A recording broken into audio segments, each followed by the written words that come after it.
Anthony Albanese has launched a new economic blueprint to strengthen trade ties with Southeast Asia. It marks the most significant upgrade of Australia's economic engagement in the region in a generation. The Prime Minister says that's vital for Australia's future security and prosperity. And our political reporter, Olivia Casely, is travelling with the Prime Minister and filed this report from the ASEAN Summit in Jakarta. Stepping up Australia's engagement in Southeast Asia. This is where Australia's economic destiny lies. Anthony Albanese launches a new strategy which lays out practical ways to deepen economic ties with our closest neighbours in areas such as fashion, health and agriculture. We share a common belief in the opportunities of this region. It aims to grow two-way trade with the region to $534 billion by 2040.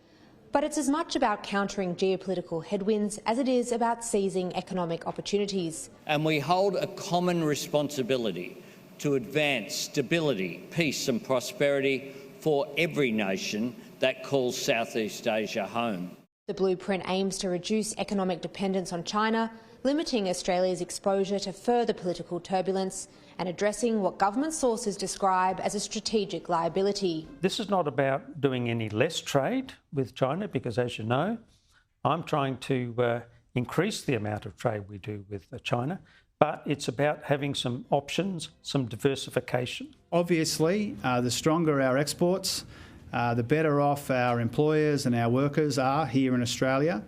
And so that's the channel through which any weakness in China is felt here in Australia.